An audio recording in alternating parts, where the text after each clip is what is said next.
Henrique, não esquece de gravar, por favor. Ai, quer que eu espere? Show. Beleza, então, gente. Bom, prazer estar aqui com vocês nessa tarde rapidinho, né? Que eu tenho uma hora aí de encontro. Eu vou falar sobre a importância de pensar em acessibilidade. Já de cara, já aviso que conforme que eu expliquei lá na chamada, né? Não quero nada maçante, nada, tipo, trazendo números, nem leis aqui, que eu acho que a pegada não é essa. A pegada é realmente a gente trocar informações e trocar, quem sabe, até experiências vividas em outras oportunidades que vocês tiveram anteriormente. E quem sabe aplicar tanto na Juntos quanto na própria Thriller mesmo. E vamos lá. Bom, vou me apresentar, né, que alguns me conhecem, outros não, principalmente até que, inclusive, da Juntos, que entrou muita gente. Meu nome é Melanie, mas todo mundo me chama aqui de Mel, né, já é costume a galera me chamar de Mel. Eu sou formada em análise e desenvolvimento de sistemas pela Universidade de Mogi das Cruzes, e atualmente eu moro aqui na cidade, o interior de é grande São Paulo, mas com pegada de interior, para quem não conhece, né, tem outro estado. Também eu sou formada pelo Reprograma Front-End. Lá eu aprendi React, é o que a gente atua aqui na parte de front, aqui na Juntos. Tem tanta a parte de LV, que o pessoal envio, e eu estou na squad de membros varejo na parte de React. Sou viciada em meetups, em eventos de TI e hackathons. Quem me conhece, eu sempre estou postando. É uma coisa que eu gosto muito, principalmente com a galera iniciante. Eu sou iniciante, eu sou júnior aqui na Juntos, mas tem galera que é ainda muito mais iniciante. Eu gosto de incentivar essa galera a entrar na área, dar o caminho das pedras. Eu acho que é fundamental, muita gente não tem paciência. Eu acho que essa é uma das minhas virtudes, vamos dizer assim, ter paciência de dar a mão para o próximo. E eu sou criadora da iniciativa Lista das Minas. É um site que eu fiz, deixei disponível vários links de várias comunidades, meetups, bootcamps voltados para mulheres. E também deixei agora, recentemente, como se fosse tipo um adendo lá no site, para minorias, como AfroPython, tem bastante coisa lá que agora não vou conseguir lembrar agora, mas também voltado para minorias e LGBT. Bom, aqui algumas participações minhas em hackathons, inclusive ganhei alguns prêmios. Novamente, participo bastante desses eventos e palestras, principalmente para pessoal iniciante. E aí, no modo isolamento, né, a gente se vira com o que tem, né? Participei recentemente no TDC, inclusive o Fiário também, né, participou, fez participação lá, falando também de front, foi bem bacana, foi uma das coordenadoras da trilha do TDC São Paulo. Gravei 2 podcasts também nesse isolamento. E atualmente eu estou estudando Python pelo Bootcamp Maria Vai com as Dev, com mais 49 mulheres. Essa iniciativa é feita pela empresa Serasa. Foram mais de 2.000 inscrições para 50 vagas, e eu fui selecionada em uma dessas vagas. E como pode ver, daqui a um mês eu estou ganhando o Augusto. Pelo cálculo, já dá para ver que eu vou estar amamentando e terminando o meu bootcamp, mas faz parte do jogo. E para de estudar nunca, né? Mais do que nunca, agora eu tenho um motivo para continuar estudando. Bom, mas o que é essa tal de acessibilidade, né? Que negócio é esse? Inicialmente eu peguei 3 depoimentos que, inclusive, são de 3 pessoas reais mesmo, de um amigo meu chamado Rafael, que atua dentro da squad do Itaú, de acessibilidade, que tem lá, de mobile. E são 3 funcionários que tem lá, que ele estava conversando sobre a palestra dele também, que ele deu acessibilidade no TDC, que inclusive que me inspirou para poder trazer esse tema aqui para a gente. E aí a gente vê 3 casos muito parecidos, que no caso desse homem, que ele gosta de fazer coleção de réplicas de miniaturas de carrinhos, de 12 centímetros, ele foi fazer a compra online e deparei com a semântica complicada e inacessível. Pensei que o aplicativo mobile ia me ajudar e tive que recorrer à minha esposa para me auxiliar, para descrever as imagens, auxiliar em todo o processo de compra. Outro caso de um cara que foi comprar uma passagem online e ele recorreu à esposa para poder selecionar as poltronas. Algo bem simples para a gente e que para uma pessoa com deficiência visual foi bem complicado a experiência. E nesse caso dessa mulher, que ela Tem um esposo também que é deficiente visual total e precisava criar uma conta usando o smartphone, um aplicativo, e eles tiveram barreiras como tirar selfie e campos inacessíveis para eles fazerem, no caso, a inserção, né, para criar a conta nesse aplicativo. E você vê que nos 3 casos teve que ter ajuda de terceiros, não só né, não teve a ajuda específica do leitor visual, do smartphone, enfim, teve que ter ajuda de terceiros, inclusive dessa mulher deficiente, do parceiro dela, que também é deficiente. É muito complicado, imagina, para pessoas que são sozinhas, né? Então, quando a gente fala de web para todos, uma ferramenta mal projetada acaba sendo uma barreira, né, que exclui pessoas. A gente tem que pensar como web para todos ter empatia, né, de você deixar todos terem acesso, e que todos são, né, quando a gente pensa em acessibilidade. Aí eu trouxe essa frase que eu vi pesquisando na W3, que o poder da web, em sua universalidade, o poder da web está na sua universalidade. O acesso de todos, independente da sua deficiência, é um aspecto essencial. Então, assim, a web veio para trazer melhorias, né, querendo ou não, grandiosidades, descobertas incríveis para a gente, né, desses anos hoje até, inclusive, né, Fê, você postou um negócio que eu até meio que casou com isso, que há 10 anos atrás você tinha determinadas funções, determinadas ferramentas, e hoje a gente tem um mundo nas nossas mãos, né, como desenvolvedores, e a gente está usando isso, né, para poder deixar mais acessível para as pessoas. E, novamente, e quando a gente pensa em acessibilidade e acessível para as pessoas, a gente pensa nessas 3 vertentes, né? Quando é permanente, quando é temporário e quando é situacional.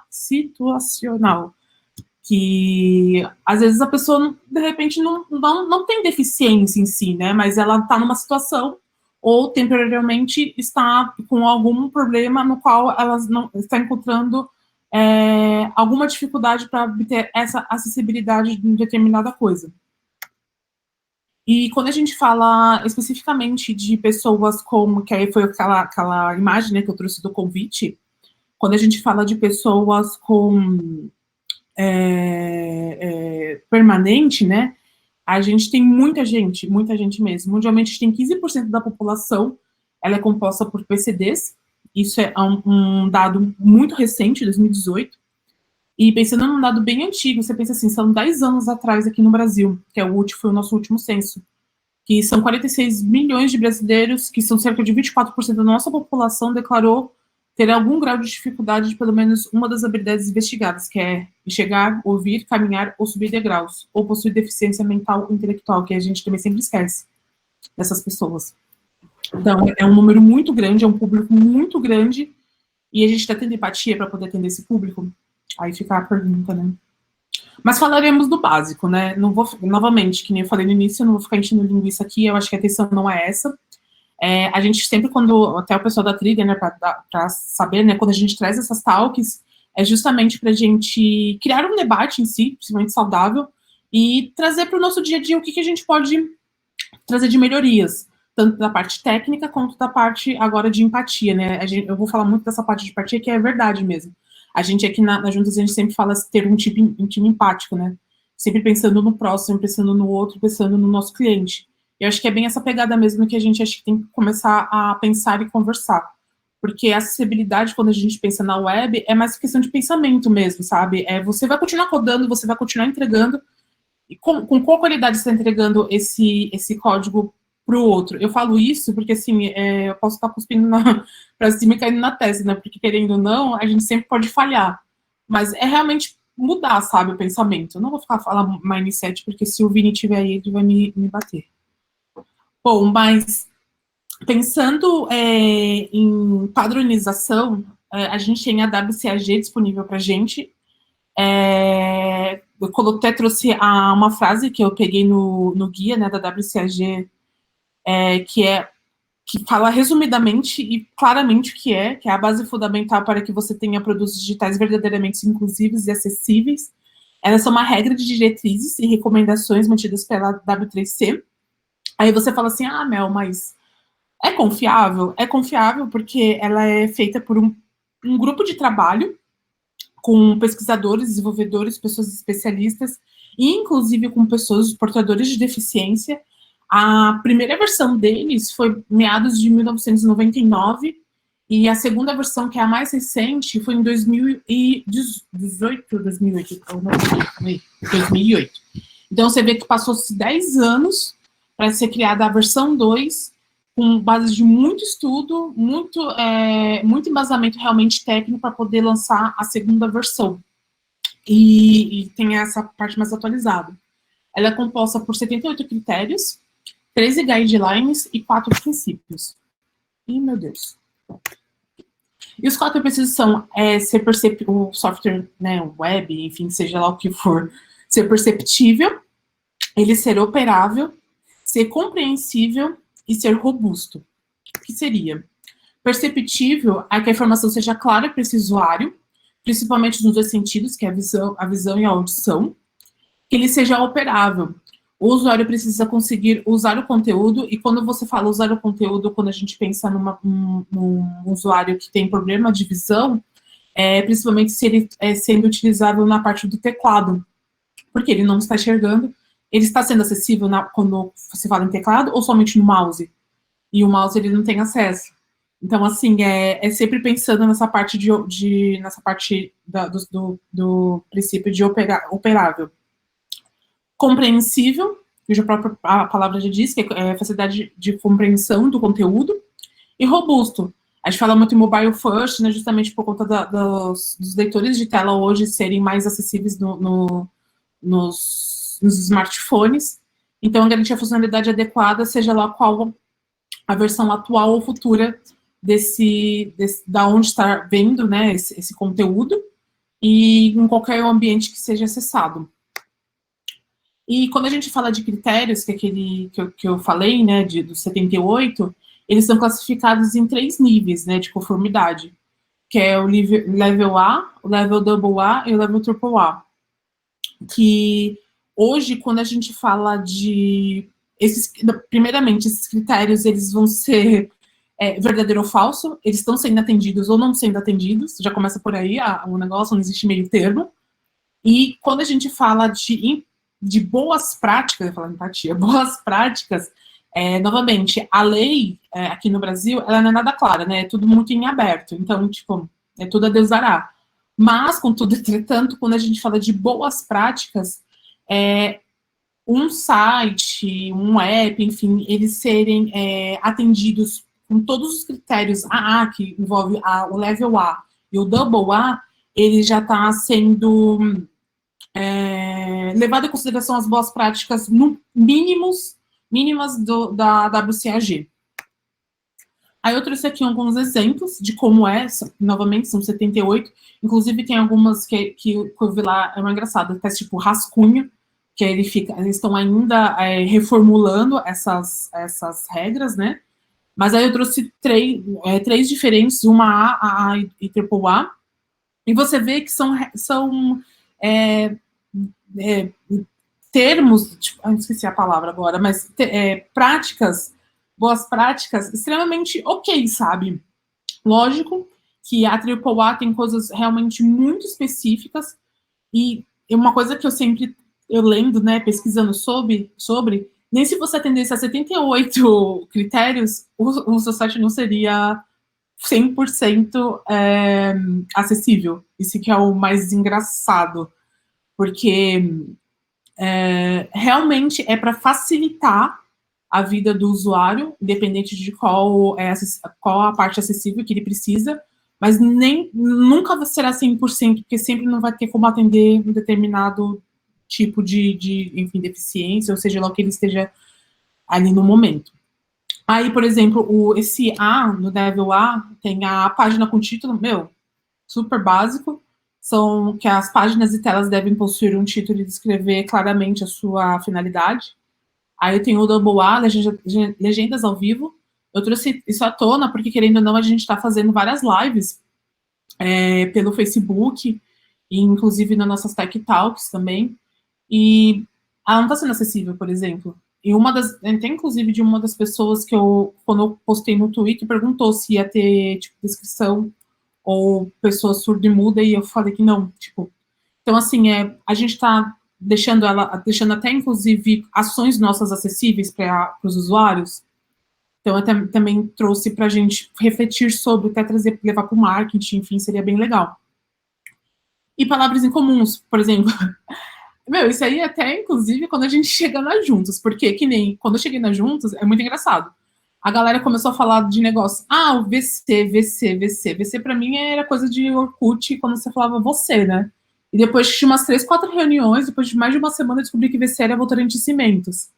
Então, tipo assim, são palavras próprias dali do meio, ou do site, ou do app, que são comuns pra gente, mas para o usuário não é, sabe? Então é legal ter um glossário, ou quem sabe até ser convidativo para aqueles que estão chegando agora, sabe?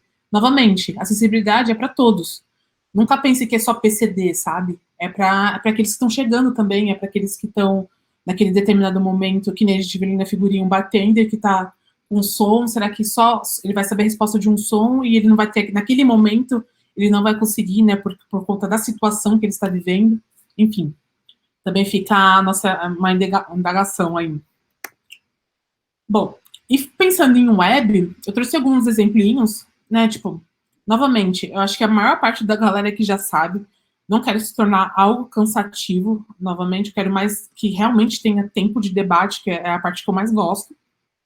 Mas eu trouxe alguns exemplos, tipo, clássicos, que às vezes a gente esquece. Eu mesma, esses dias, acho que eu fui fazer não sei o que com A, e não era aqui na Juntos, era acho que era no Hackathon que eu estava participando, ia colocar um A, e até a professora falou assim, meu, coloca um button, meu, não desfacilita o negócio, né? E realmente, por um leitor de tela, é muito fácil, que ele vai falar né, a parte que eu enchi, principalmente no começo, eu enchi de div e spam, né? Também tem essa, né? E são tags não semânticas. E, meu, novamente, cara, a gente pega, o Fialho pega no nosso pé, né? Tipo, ele fala para não usar as tags semânticas, e também para isso, sabe? Eu vi que na acessibilidade é muito utilizado, sabe? Para melhoria mesmo. Aí, que nem, por exemplo, no leitor de tela, quando você tem um botão, ele vai falar cadastre no portal, é um botão. Ele já mostra para esse usuário o que ele vai acontecer na ação daquele clique daquele botão.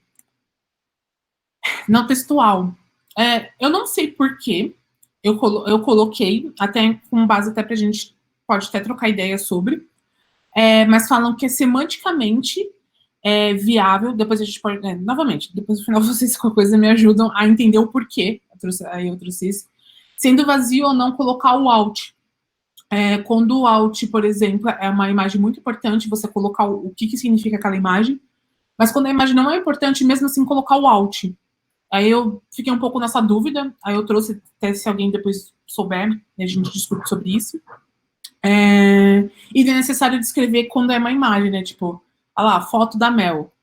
Tipo, ele já vai falar que a imagem e foto da Mel não vai ficar, tipo, bonito na hora de falar, sabe, na parte do leitor de tela.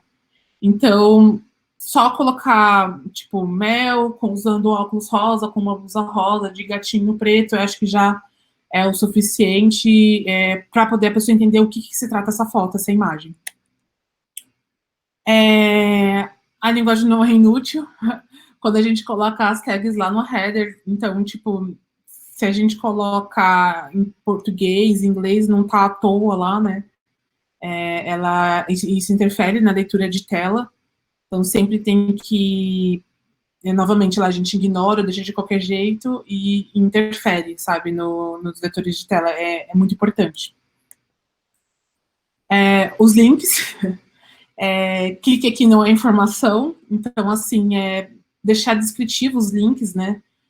Saiba mais, conheça mais sobre o nosso programa, saiba mais sobre nossa cultura, deixar bem informativo mesmo do que aquele link se trata.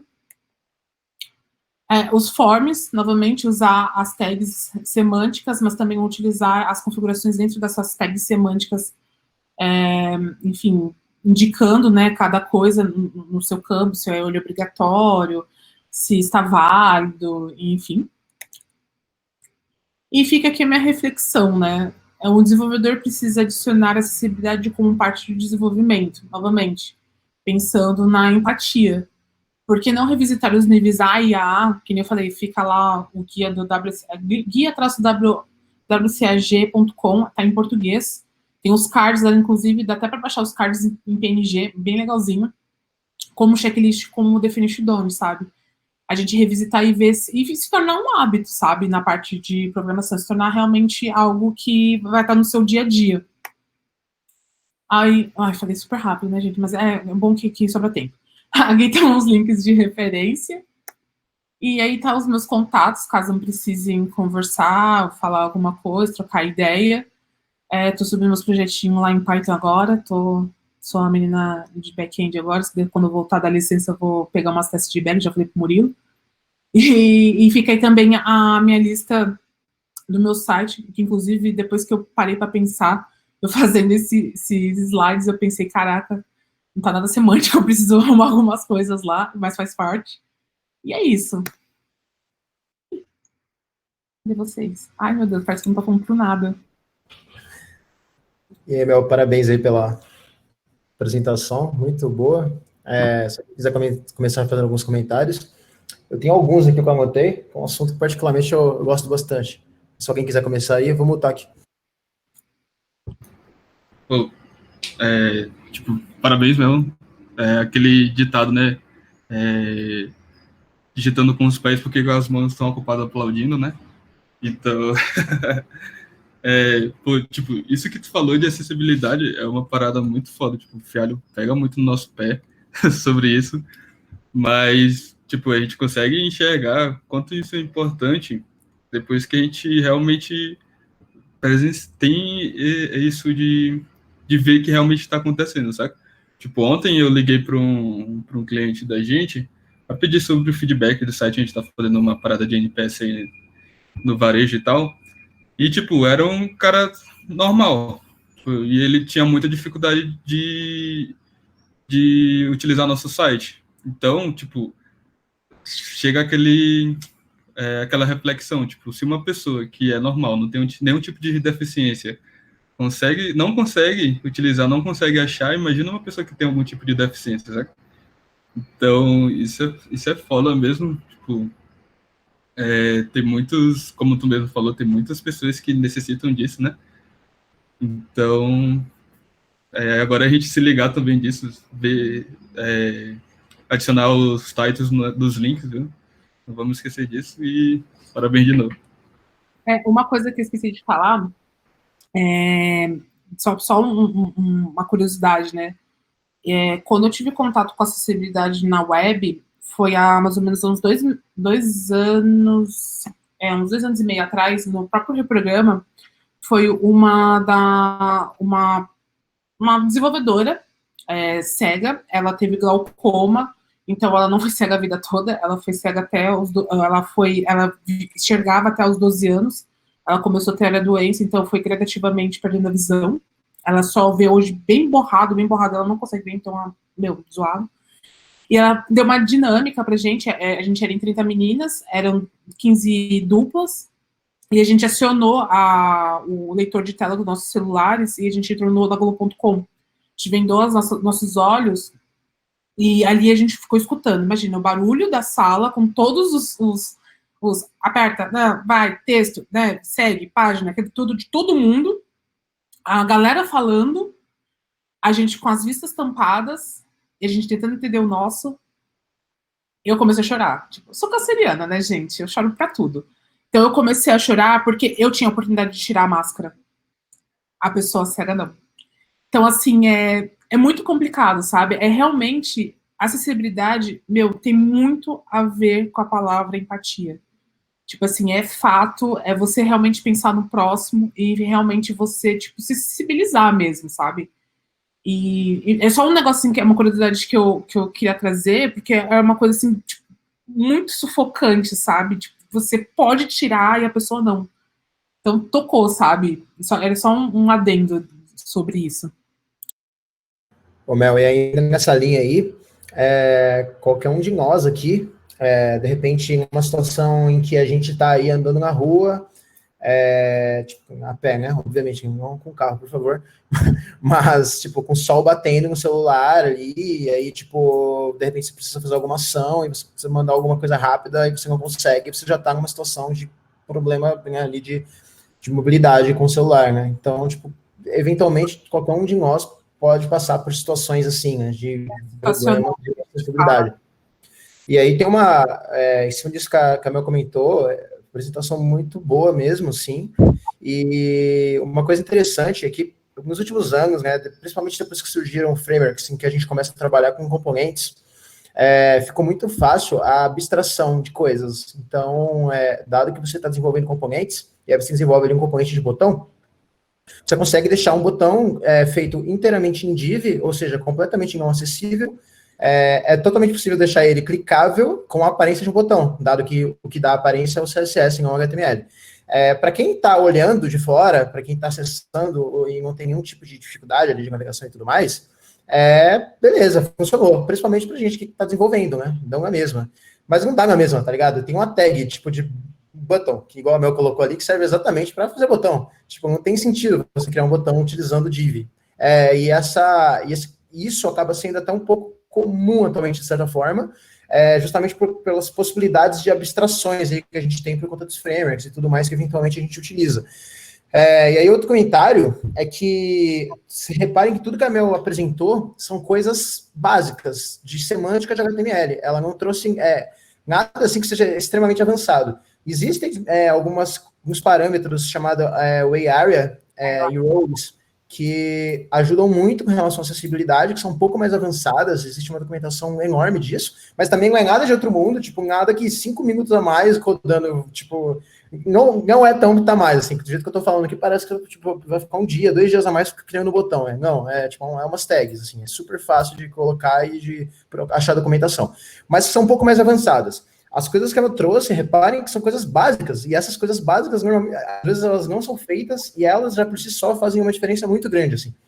Então, tipo, vale muito mesmo se atentar, pelo menos, às coisas básicas. Tipo, beleza, às vezes não vai colocar o AR, alguma coisa assim, mas pelo menos que a estrutura básica, semântica do HTML, que as tags sejam usadas para que elas servem. Por exemplo, teve um dia aí que o João, o Matheus e o Tássio trouxeram uma discussão bem legal sobre o uso de DT e DD, né, que são elementos do HTML aí que a gente pouco utiliza, mas que tem um papel semântico bem interessante. E a gente discutiu ali do porquê que a gente poderia usar isso ou não, né? Ou, por exemplo, quando teve uma época aí, quando o termo tables surgiu, em que as pessoas deixaram de usar tabelas, que é um elemento semântico que serve para criar dados tabulares, e começaram a usar div, porque agora não pode mais usar tabela, porque é tables. Tipo, não, tá ligado? As tags do HTML, elas devem ser usadas pelo objetivo que elas servem. E aí, só para eu calar a boca aqui, só mais 2 coisas. A questão do lang, que a Camila comentou também, essa tag é bem interessante, porque todos esses atributos, né, de HTML, eles podem ser utilizados em qualquer lugar. Então, se a gente eventualmente tem um texto, de repente, em outro idioma, a gente pode adicionar um spam, de própria div, que são elementos ali, ou B, por exemplo, sei lá, que são elementos que não trazem carga semântica, e usar o lang com o idioma que aquele texto diz. Então, a gente pode ter mais de um lang no projeto, tipo, não precisa ter só no HTML. Então, isso também pode ser utilizado a nosso favor. E, só agora, aquela questão da curiosidade da imagens, essa questão das imagens, assim, teoricamente, o alt, ele serve para a gente descrever o que aquela imagem traz. Então, por exemplo, se eu vou criar, sei lá, um alt do que está sendo mostrado, que é o que eu estou vendo, eu vou falar assim, mosaico com pessoas numa apresentação X, tipo, sei lá, isso já dá uma visão do que essa imagem representa. Só que nem todas as imagens são úteis no projeto. Na real, mesmo, quase nunca as imagens são úteis no projeto. Tipo, uma ou outra imagem vai ser útil. Geralmente elas são úteis quando elas trazem texto, quando elas trazem alguma informação junto com o conteúdo. Cara, ícone, essas imagens não são úteis. Tipo, a gente pode, por exemplo, com ícone, usar uma parada chamada agora eu me confundi, mas é um role que serve para falar para que aquele ícone serve. Isso se aquele ícone não tiver nenhuma label associada. Se a gente, por exemplo, colocar uma imagem, sei lá, um BG no fundo, tipo uma imagem, sei lá, mas é um BG, tem um atributo também chamado Area Hidden, que é uma role, que dá para você esconder. Area Label, obrigado, Tássio. E essa Area Label serve exatamente para descrever ícones, por exemplo. Tipo, ela é muito útil para esse tipo de coisa. Ou para labels em geral. Tipo, tem que ler a descrição dela depois. Mas a gente também tem esse atributo Area Hidden, que dá para esconder, teoricamente, elementos, esconder ali, pelo menos na hora que esses navegadores de tela estão observando. Então, por exemplo, essas imagens que a gente usa, às vezes, só para colocar um detalhezinho no layout, aquelas imagens que, tipo, sei lá, é um ícone, mas sabe aqueles ícones que a gente usa na junta, às vezes, pô, já tem o título e a descrição, aí tem aquele ícone do lado que, tipo, tanto faz, tá ligado? O importante é o título e a descrição. Tipo, a gente pode simplesmente botar um area hidden ali, e aí deixar o alt vazio mesmo, não tem problema, tá ligado? Ou coloca o alt também, não tem problema, mas com area hidden, que aí o leitor de tela já vai, tipo, pular essa parada. Bom, eu vou calar a boca agora, mas esse assunto, tipo, é bem interessante mesmo, assim, tipo, tem um mundo muito grande de HTML, às vezes, que a gente ignora, né? A gente dá muito foco para o JavaScript, foco mediano para o CSS e zero foco para o HTML, mas tem muita coisa para ser estudada aí também.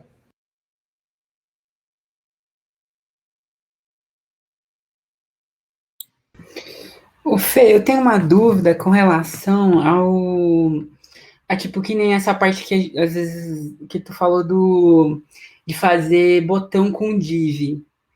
Aí tem aquele lance da role. Ela seria alguma coisa para ajudar ou mesmo assim não pode ser usado? Muito Tipo, a bom. gente fazer uma div de botão mesmo e colocar a role button nela. Então, a role button, tipo, teoricamente, qualquer botão que tenha mesmo esse comportamento de... É que, assim, o botão, o button e o A são coisas diferentes, aí, por incrível que pareça. Tipo, a gente, por exemplo, o button, teoricamente, ele é mais usado para coisas que são... que abrem dentro da própria... Tipo, ali um modal, por exemplo, saca? Coisas ali que não fazem link para outras páginas, por exemplo, outras rotas ou coisas assim. Aí entraria o A, né? E aí o type button serve, desculpa, o role, né, o button serve justamente para esses cenários em que de repente a gente tem ali alguma tag não button utilizada e aí tipo a gente não pode trocar por algum motivo, essa role pode ser usada assim. Mas assim, não é over-engineer, digamos assim, adicionar essa role, as roles em geral, junto com tags que já dizem o que elas fazem, tá ligado? Tipo, por exemplo, um bom exemplo disso é o header, né? O header ele não é único, a gente pode ter 400 headers no projeto, a gente pode ter vários footers também. E, por exemplo, o header principal, que é aquele que aparece no topo, tem uma role chamada banner, aí por que tem esse nome? Não me pergunte. Que serve justamente para falar que aquele header é o header principal da aplicação, digamos assim. A tag main, por exemplo, já é uma tag única, tipo, teoricamente você não pode utilizar ela mais de uma vez por página. Mas também tem a role main. E aí tem o footer. Aí o footer, por exemplo, também é uma tag que a gente costuma usar bastante, né? A partir do momento que você usa um article ou um section, você já pode usar um header e um footer dentro dele. E aí, para descrever qual é o footer principal, a gente pode utilizar o role que chama Content Info, que é esse footer que fica no fundo, geralmente, do projeto. Ou seja, essas roles servem para dar mais carga semântica para elementos que a gente pode utilizar de N maneiras. Então, a gente consegue explicar melhor para esses navegadores de tela, entre outras coisas, de uma forma que eles entendam de uma forma ainda mais semântica para que a gente está utilizando aquilo, tá ligado? Ou seja, o ideal é que a gente utilize os dois juntos. Saquei, valeu, Fê. Parabéns, uma ótima palestra, viu?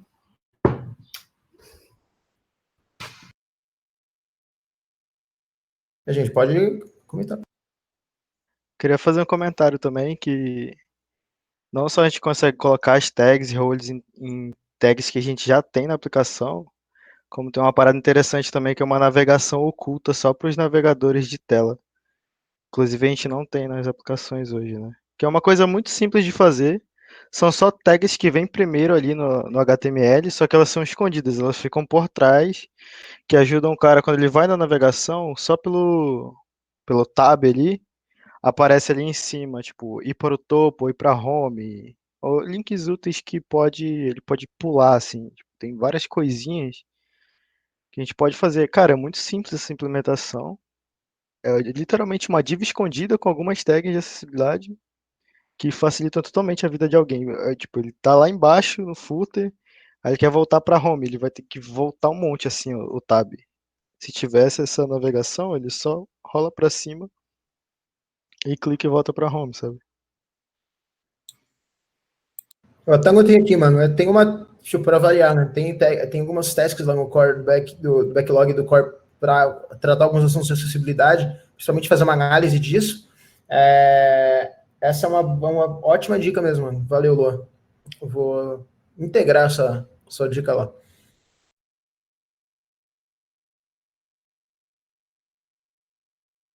Uma pergunta aqui, uma curiosidade que eu tô tentando entrar aqui, mas não tô conseguindo. O nosso papo de balcão, ele é legendado? Putz, Mel, não sei. Essa é uma boa questão também. Porque se eu não.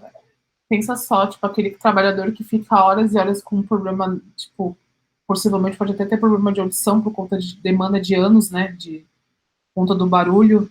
Se realmente ele escuta de acordo com o que está sendo falado e proposto no vídeo. Eu pensei nisso. É que eu não tô conseguindo entrar aqui. Ô, Mel, isso aí acho que vale, inclusive, a gente dar uma olhada, e caso não seja, levantar essa discussão aí, tipo, né, porque aí até foge da nossa alçada, mas Ah, a gente impede, né, que algumas pessoas, de repente, se não for, né, que algumas pessoas possam, inclusive, participar do programa, né. Inclusive, podia até ter uma transcrição, tipo, como são vídeos feitos pra gente, são vídeos, sei lá, no máximo 5 minutos, eu acho que, eu não sei quem que faz, mas podia rolar isso também de transcrição do vídeo, né? Com a legenda ficaria até tipo, facilitado, né, esse trabalho aí também. Dá até para automatizar, se pá. Aí o Matheusinho mandou, Mel, o vídeo embedado do YouTube, sem a legenda, ele disse. É um bom assunto para levantar, inclusive, aí. Acho que vale se puxar essa parada, aproveitar o ritmo aí, né? Uma outra coisa, rapidinho, que eu acabei de lembrar, a gente... rola uma dúvida, né, relacionadas aos headings, tipo, da H1 ao H6. Tipo, essa é uma coisa bem comum. Antigamente, era normal que a gente utilizasse realmente um H1 por página, e aí o H2 tipo, podia ser mais, mas aí você só podia colocar o H3 se tivesse o H2, etc, etc. E aí isso era válido por página. A partir do momento que o HTML5 foi implementado, e aí surgiram articles e sections principalmente, abriu a possibilidade de que cada section e cada article tenha os seus próprios H1s, seus próprios H2, etc. Por isso que, eventualmente, nas PRs, quando eu vou fazer o review lá, eu falo, tipo, bota um section, porque aí aqui, tipo, a gente pode usar o H1 para começar falando, pô, é o título dessa sessão, tá ligado? E aí as possibilidades, inclusive, aumentam muito. Ainda mais porque hoje em dia a gente trabalha com componente, seria, tipo, absolutamente inviável que a gente conseguisse manter o controle dos headings de H1 a H6, porque a gente não sabe, tipo, mas o componente pode ser usado em diversos contextos, né? Então, o uso de section e article, eles são bem interessantes também aí para a gente conseguir ter um controle do que a gente quer nos títulos, por exemplo.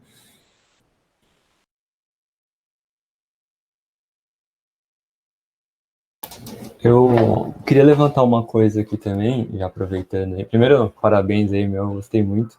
Principalmente porque você comentou dos dois casos que, quando a gente fala de acessibilidade, a gente não lembra, né?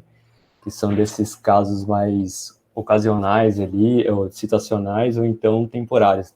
Às vezes uma pessoa pode esquecer, sei lá, um óculos e ir para o trabalho, ela não enxerga tão bem, mas se você pensa ali todo no contraste, em contraste de cores, tamanhos de letras, né, ou então região de botões, você pelo menos ajuda essa pessoa, mesmo ela não sendo cega, mas ela esqueceu o óculos em casa. E um outro ponto que eu queria levantar é quanto à performance. Quando a gente pensa em performance, se o site é muito lento, dependendo do celular da pessoa, por exemplo, ou do computador, sei lá, a gente, de certa forma, também está diminuindo ali a acessibilidade da pessoa, porque ela não consegue acessar aquele conteúdo. Eu queria levantar essa bola aí também, ver o que vocês acham, né? Porque às vezes a gente pensa em colocar uma parada muito monstra, assim, no nosso site, e caramba, isso aqui é muito louco, muito monstro, mas quantas pessoas vão conseguir acessar isso? Quantas pessoas vão conseguir usar isso?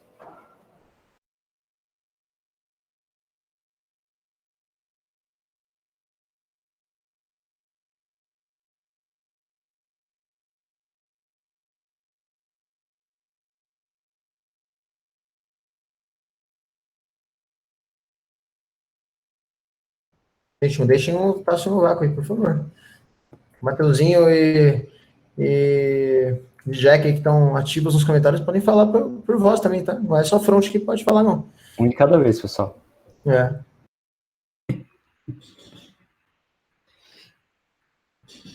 Bom, claramente ninguém se interessou por esse tema aí, Tássio.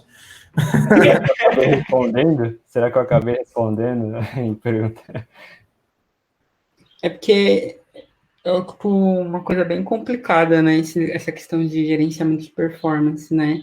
A gente tem até aquelas ferramentas do próprio Google Chrome para poder analisar a performance do site, e entre outras coisas, mas é sempre difícil, eu acho, porque as pessoas acabam esquecendo essa questão de que nem todo mundo tem o melhor das ferramentas para poder acessar as coisas, né?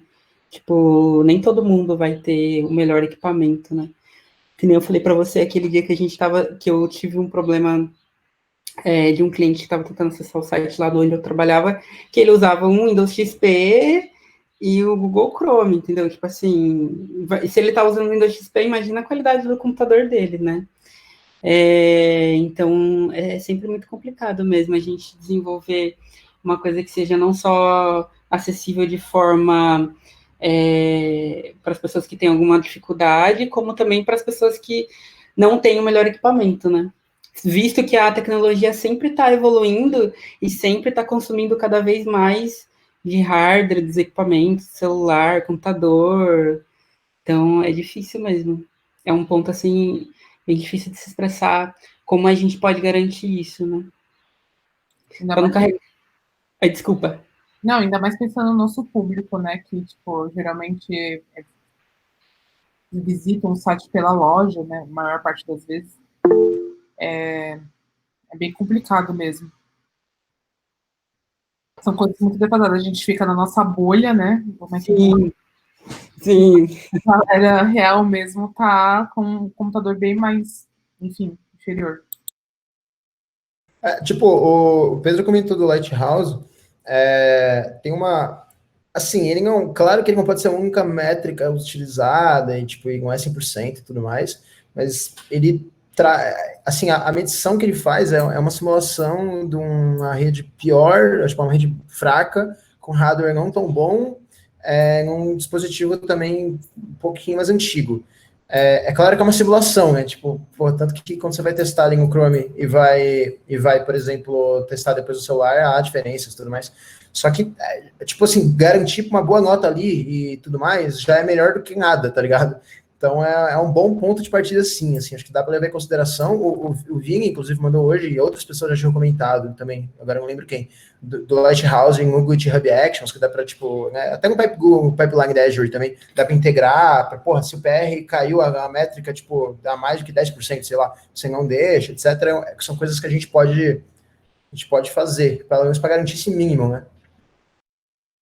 E tem outra coisa também quanto a isso, que é o feeling de performance quanto ao usuário, né? Porque, por exemplo, se a gente consegue fazer uma aplicação que a gente tenha um controle, óbvio que isso seria no nível mais avançado de acessibilidade, que a gente consegue entregar coisas conforme a sua importância, né? Então, eu tenho isso, tenho dados e informações, isso aqui é mais relevante, eu entrego, se eu conseguir entregar aquilo primeiro, garantir que aquilo vá primeiro, a gente tem uma sensação de ter uma performance melhor por parte do usuário, né? Isso é muito foda. Então, isso também entraria em acessibilidade, mas é um feeling mais do usuário. Foi o que o FIFA fez, mano. Tipo, não sei quem joga FIFA aqui, mas quando tipo, até uma edição X aí era lento pra caralho pra carregar. Tipo, as partidas demorava muito. Era tipo 1 minuto, vai. Mas parecia que durava 10, assim. A pessoa ficava desesperada ali, de caralho, não começa. Aí eles meteram uma porra de um treino ali, tá ligado? Antes dos jogos. Então, antes de começar cada partida, você tem um treino que já é pré-carregado, é super leve, não tem torcida, não tem nada. Você fica chutando bola, fica dando drible, blá blá blá. Tem hora que você fica tão entretido nesse treino que você nem vê a parada carregada aí por trás, às vezes você nem entra no jogo, tá ligado? Tipo, foda-se o jogo, eu tô aqui treinando. E então eles conseguiram, mesmo com versões que são ainda mais pesadas, melhorar essa percepção de carregamento, né? Que foi o que você acabou de falar. São, tipo, coisas aí bem envolvendo o X, né? Exatamente, né? É um mundo, né? Você vê que tem todos esses passos, né? Performance, acessibilidade, o UX tá tudo ali junto para entregar um produto realmente bom. Sim, eu imagino que seja até um trabalho bem complexo para quem faz termômetro com cliente, porque, tipo, ele tem que tentar pegar diferentes tipos de pessoas, né, para ele analisar esse tipo de métrica, né? Imagina, ele tem que pegar uma pessoa que usa, uma pessoa que tem dificuldade visual, outra pessoa que tem um computador não tão bom, sabe? N pessoas de diferentes bolhas, assim, para poder levantar uma qualidade melhor de usabilidade, né? De usabilidade e acessibilidade, né? Eu tenho uma dúvida também sobre, foi falar das ferramentas do Chrome, ali, o Lighthouse e tal, que pelo pouco que eu conheço, ele é mais focado em performance, SEO ali e tal. A minha dúvida é se tem alguma ferramenta, ou se ele ou similar, que faz essa análise mais semântica, assim, bem focado mais na acessibilidade em si. O Lucas, o próprio Lighthouse tem lá a aba dele de acessibilidade. Ela, de novo, é o mínimo, tá ligado? Ela vai olhar o mínimo. Tipo assim, se você tá colocando alt, se você tá colocando title, se você tá usando. Ele não consegue saber se você tá usando as tags corretas, porque isso depende do contexto, velho. O contexto é o feeling, é a gente, né? Como deve precisa entender. Mas ele consegue medir coisas mínimas, pelo menos, básicos, que você eventualmente pode deixar passar. E ele também tem a parte de SEO, que também impacta razoavelmente nisso, dado que olha semântica também, tá ligado? Então, o Lighthouse é sempre um bom ponto de partida. Eu achei que tivesse sido o Lucas por causa do nome Lucas ali, tá? Pode ser um bom ponto de partida, tá ligado? Mas aí eu não sei se a Mel se ela chegou a ver isso nas pesquisas ou conhece, mas eu já escutei falar, assim, de algumas ferramentas que conseguem analisar de uma forma até um pouco mais ativa essas questões aí de contexto, acessibilidade e tudo mais, o Simula, etc. Sim, mas assim, por exemplo, só levando também uma título de curiosidade que eu falei que da pessoa que eu tenho contato e troquei uma ideia, que é o Rafa, independendo da empresa e do impacto no qual essa ferramenta, no qual, né, o seu produto é para o público, novamente, vou colocar um exemplo que é o que eu, né, querendo ou não, tirei informações. O próprio Itaú, eles têm uma squad específica com pessoas que têm acessibilidade com PCD para fazer o acesso dos aplicativos e fazer os testes. Então, são pessoas que fazem teste e são realmente pessoas reais que estão ali. Então, para você poder lançar as versões, por exemplo, tem que passar por eles. É tipo como se fosse um QA mesmo, e passa por eles, e sem passar por eles não sobe. Então, tipo, é uma das coisas assim que, tipo, real mesmo, sabe? Além de ter, lógico, softwares muito mais avançados hoje em dia, nada mais, dependendo do serviço que você entrega, seja aplicativo, web, seja lá o que for, existe squads, tem empresas que têm squads específicas com pessoas PCDs, por exemplo, que é o real mesmo, tipo, elas vão falar, ó, não tá legal, não tá bacana, tá uma bosta, volta. Inclusive, eu trabalhei no Itaú antes de vir para cá, e a gente, no Cubo, né, que ninguém, tipo, apesar de ser do mesmo conglomerado, a gente nem tinha muita ligação lá, a gente chegou a ser auditado em relação à acessibilidade. Tipo, eles fizeram alguns testes e tudo mais, e a gente teve que ajustar algumas coisas, justamente por conta desses testes que você comentou, Mel. Tipo, os testes aí feitos por seres humanos mesmo, nem eram por máquina e tal. Tem empresas que elas são bem realmente, tipo a Apple, eu estava pesquisando se são empresas que inclusive são interligadas com a W3C, que para fazer essas medições via web, e a WCAG para fazer essas partes de acessibilidade, como se fosse até garantias mesmo, e essas empresas elas são bem fortemente ligadas à acessibilidade. E elas levam muito a importância, sabe? Aí, novamente, existe até casos de squads específicas para isso. Tipo, não é o dev, não. Além do dev, realmente tem uma garantia de qualidade mesmo no final antes de subir a versão. Bom, isso aí, galera. Tem mais algum comentário, alguma coisa para ser dito? O Matheusinho acabou de mandar aí uma... Meu, o Matheusinho tá falando, a voz dele é mó bonita. Fala aí, Matheusinho. Ele é igual o Luan. Tá fazendo cosplay de Luan aí. Não tô entendendo. Eu instalei o Luan aqui no meu PC. Foda, é a proximidade, né? Não, é só de curiosidade, a gente usava esse carinha chamado Handtalk lá na revista Pegni, que tinha uma alta audiência de pessoas surdas. Tipo, a pessoa na teoria surda, ela consegue ler os textos e tal, mas visando realmente a acessibilidade, né? Eles colocaram esse site aí, é tipo um plugin que você instala e aí você paga lá por vez que usa. Ele é tipo um translator de Libra, assim, automático, é bem legal e tal. E aí eles têm o site deles é total com acessibilidade, então aborda todos os pontos que a gente falou aí, de ter uns tabs por debaixo do HTML, ter o lance do contraste, e é bem legal funcionando na prática, sabe? E para quem quer ser bem hardcore mesmo, tem até um selo de acessibilidade aí que algumas empresas buscam para ter esse selo mesmo, né? Tipo, ó, a gente é 100% acessível e tal. E aí, se eu não me engano, ele fala todo aquilo que precisa ter para ter o selo, né? Tipo, semântica, contraste e um monte de outros requisitos, né? Inclusive, eu acho que a equipe técnica com a deficiência em específica também precisa ter. Ela é um requisito para ter o selo. É bem legal, assim, tipo, acho que a gente precisa ter cada vez mais esse tipo de coisa, sabe? Muito bom, Matheusinho. Ô, Mel, se você puder, então, depois puxar aquela frente lá que a gente comentou, relacionada às legendas lá, porque essa acho que é uma coisa que foge da nossa alçada aí, mas eu acho que é super válido. Beleza? Puxou. Show. E aí, como eu tinha dito, aí na próxima a gente pode até deixar, né, tipo, meio que só para conversa, assim, até para trocar uma ideia melhor com o pessoal do Trader e tudo mais. E se vocês quiserem, inclusive, né, tipo, levantar alguns temas aí que vocês gostariam de falar nessa conversa aí, seria legal, beleza? Mas acho que valeu o papo, né? Foi super produtivo. É um assunto particularmente eu gosto muito.